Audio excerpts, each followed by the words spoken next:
Colorado's weather is officially your crazy ex. Sunny and warm one day, icy and dangerous the next. Our old friend the A-Line needs some attention today. We'll check in on Denver's crackdown on short-term rentals. And the guy who thought his wife wasn't really in labor is proved wrong. Twice. On Next. The most Colorado thing we saw today is what Colorado is going to see tomorrow. A shift from the 70s into snow. Darren got the blizzard warning on his navigation system right next to the 75-degree outdoor temperature reading. I'm not saying that anybody should panic unless Danielle Grant tells us to panic.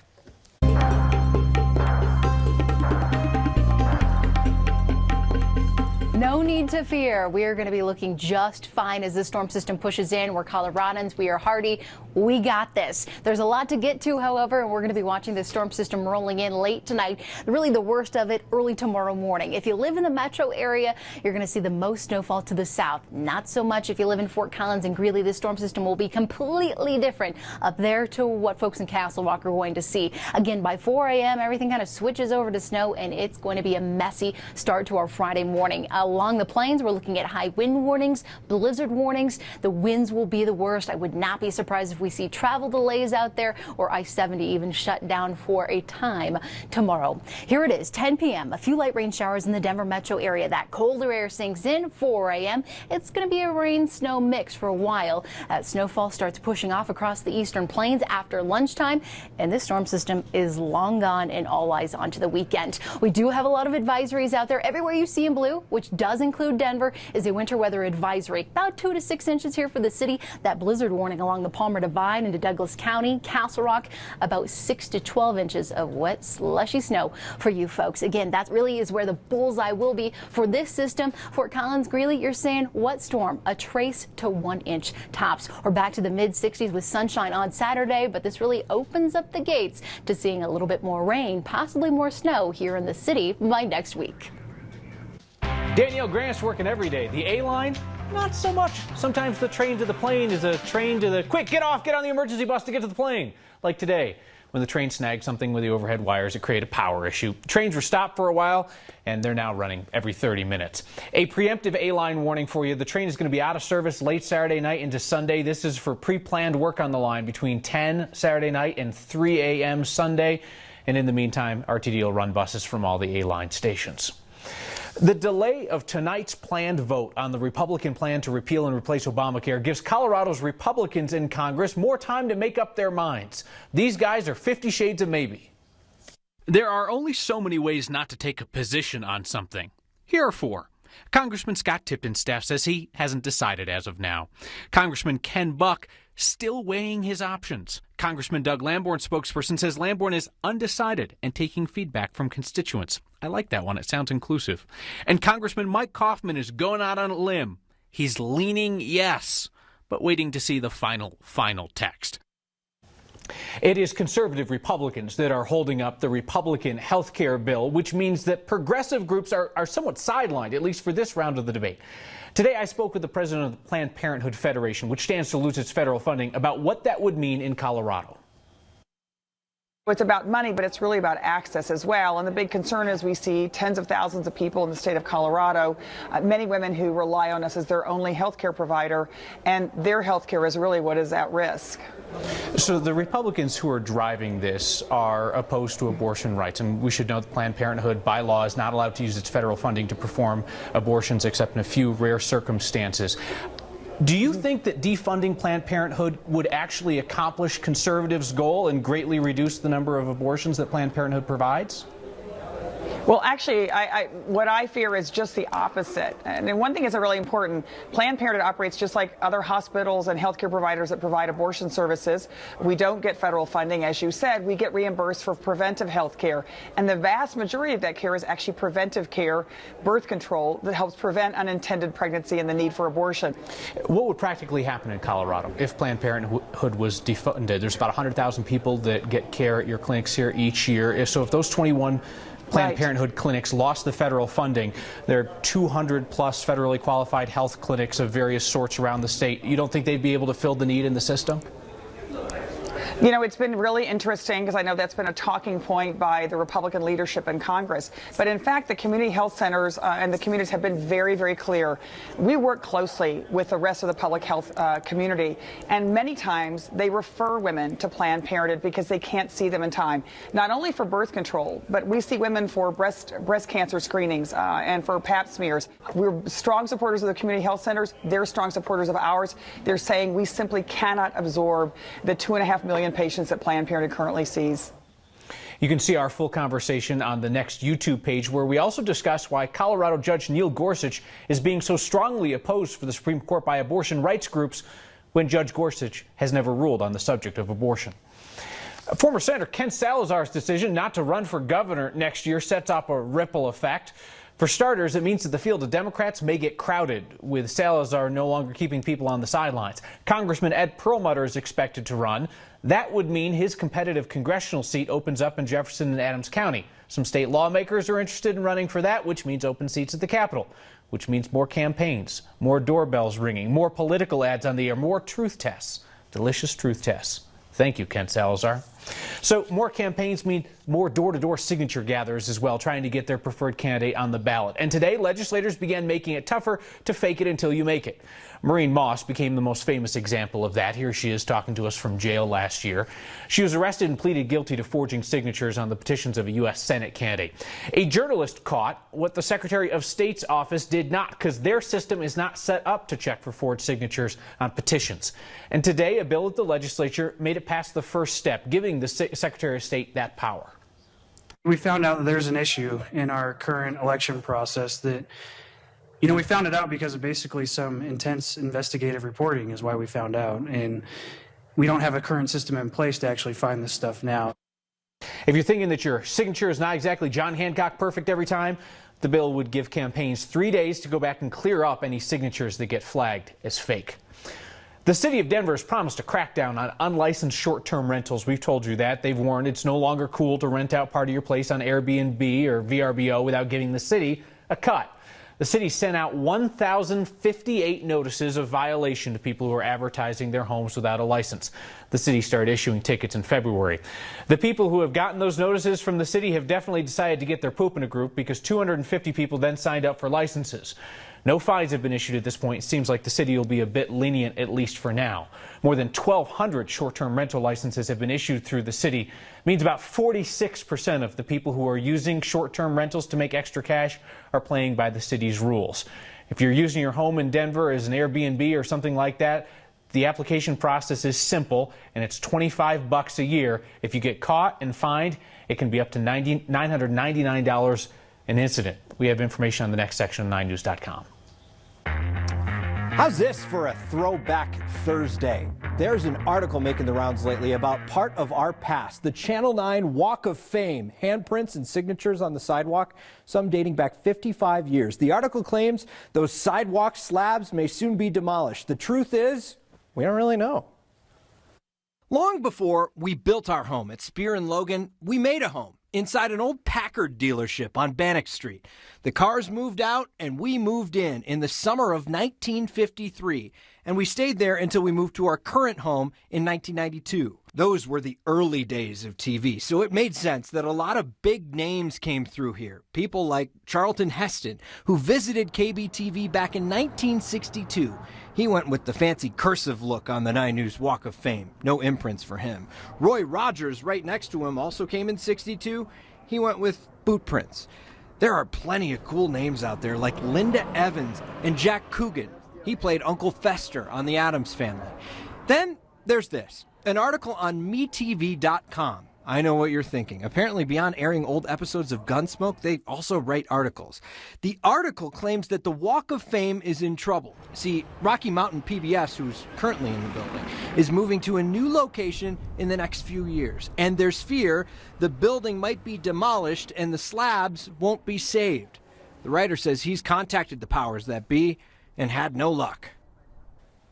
Now, see, we have connections that guy doesn't have. First of all, there's no set date when Rocky Mountain PBS will move to that new building, but it's likely to be at least a year away. And the Colorado State Land Board actually owns the property now. PBS is just leasing it back. The Land Board never got back to us about the future plans for that building at 11th and Bannock, but I can say I talked to the good folks at 9 News who say they are considering a plan to move those slabs to a safer spot, perhaps in the 9 backyard. Seriously now? Seriously. Well, how about that? We might just be able to make that happen. You and your sources, Steve. All right. Thank you. Where were you a year ago today? It has been a long, cold, wet, windy day. Hint, probably cold and miserable. A father tells us a funny story about the time that he thought his wife wasn't going to give birth like she said, and then he was holding the first baby. And we get schooled on proper driving etiquette for some drivers. Next.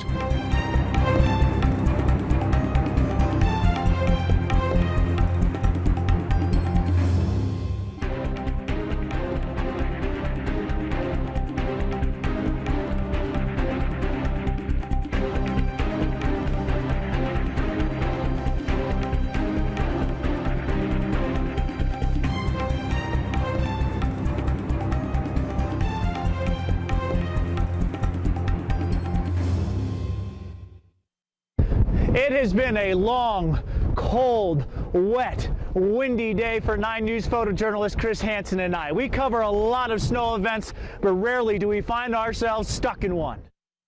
Do not complain when it snows a bit tomorrow. Just remember the blizzard 1 year ago today. That is photojournalist Chris Hansen after he got stranded south of Watkins along with our Ryan Hare. They reported on the conditions while waiting for a tow truck to pull them from a snowdrift. Hansen's beard's like my favorite thing ever.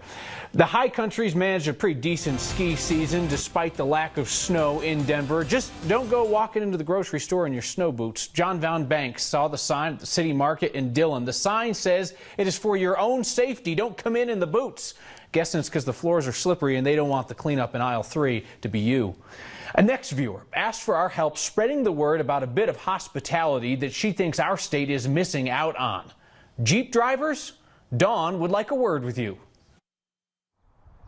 There's this thing about the Jeep Wave. It's just a matter of 4 fingers or 2 fingers, something like that. There aren't a lot of people that either don't know about it or don't do it. Dawn Cadwell, and I wanted to spread the joy of the Jeep Wave. Nope, didn't wave. See, he probably doesn't know about the Jeep Wave. This is why this is important. Oh, he had a hand on the top too, and he didn't wave. Nope. Make it obvious. I can't tell. Nope, you're not even looking. That guy waved. A little delayed, but he waved. See, now here's a Jeep right beside us. See, I got a wave. Yay! When you wave to somebody, you automatically smile. Oh, we just need a little bit more smiles in the world. We can start with the Jeeps. Let it spread from the Jeeps, right? Next is committed to giving you a chance to talk about what's important to you, whether it's something as simple and silly as the Jeep Wave or some of the tougher topics that you've come on to tackle here, like mental health issues or homelessness in our community.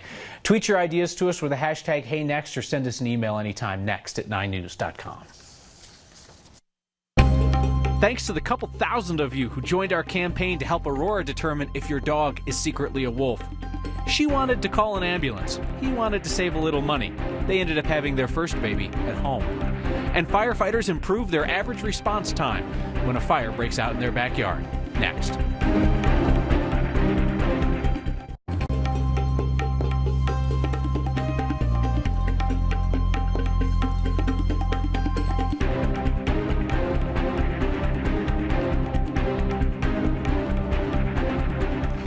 Christy and Eric Lind remember every minute of how they became parents. It was St. Patrick's Day last week, and Christy thought that it was the day when they would head to the hospital in Greeley and have their twins. Eric wasn't so sure. And did I mention they remember this minute by minute? It was still the craziest hour of my life up to this point. How the Lynn spent St. Patrick's Day 2017. At 10 p.m., Christy had a contraction 10:17, Chrissy literally drops to her knees from the pain of the contraction in our bathroom. At 10:38, Chrissy asked me to call an ambulance. When you get a call that you have babies delivering, it does make you a little apprehensive. It's not something we do every day. At 10:40, Chrissy yells she can feel the baby's head coming. I take a look and the baby one is crowning. 10:41, Chrissy pushes and baby's head is out in my hand. I was the first person to actually hold him. Like usually a doctor catches him or things. And I got to be like the first person to hold him, which is something that's like really cool because most dads get the experience of cutting the umbilical cord. When we walked in, the first baby had already delivered. They were in the process of getting the cord clamped so they could cut the cord. At 10:55, Chrissy is loaded into the ambulance to rush to the hospital before baby 2 comes. 11:02, baby number 2 is born somewhere along 20th Street in an ambulance. My husband and I have waited so long for these little guys, so we're going to try to embrace every moment and make it special. We've been married for 9.5 years, so we waited quite a bit. I'm a carrier of a muscular dystrophy, so we did it in order to have healthy babies. It's like this crowning achievement that we've been looking forward to for a long time. Oh, it was a wonderful experience. It's so nice to have a happy outcome and have 2 healthy babies. I just look at them every day and they're little miracles.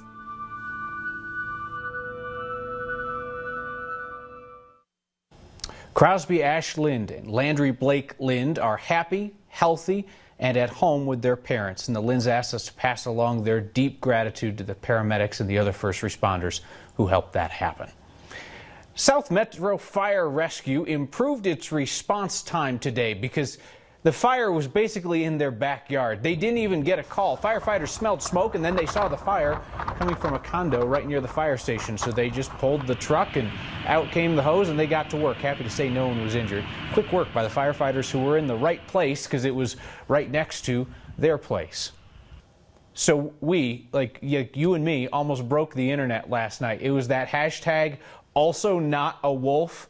It was used more than 1,500 times in the last 24 hours. It was trending in Denver. It was our little effort to help show the city of Aurora Animal Control that most pet dogs are not wolves. Started with Capone, that dog that got seized for 5 weeks before it went home yesterday. And our Becky Ditchfield brought it all full circle today when she won a $100 donation from Team Next to an animal charity of her choice when Aurora Animal Control came on Pet Line 9 and Becky dropped the phrase, also not a wolf. It's a sign, one that we received via snail mail, and it's next.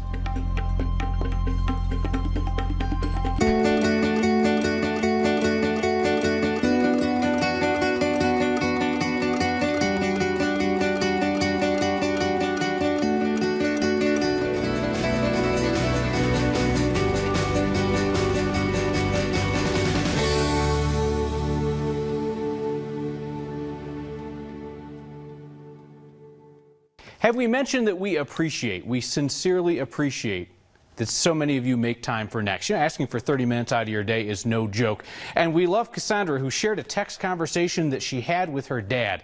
He wanted to take her out for a birthday dinner, and she asked to get home by 6 for Next. That is certainly commitment, Cassandra. But you know what? Let your dad take you out to dinner anytime he wants. It's a sign, and it is another one that we receive via snail mail, and it simply says, whoa. Zero context, but tell me that does not get your attention. It could be a horse thing, I don't know. Rich and Nancy Schott sent this in to us. They live in Windsor. They found the whoa sign while driving around eastern Colorado. They said somewhere between Pawnee Buttes and Wyoming, and we want to see the signs that you see out on the road. Email them to us, next@9news.com, or send them regular mail like Rich and Nancy did. Our address, 500 East Spear Boulevard, Denver, Colorado, 80203.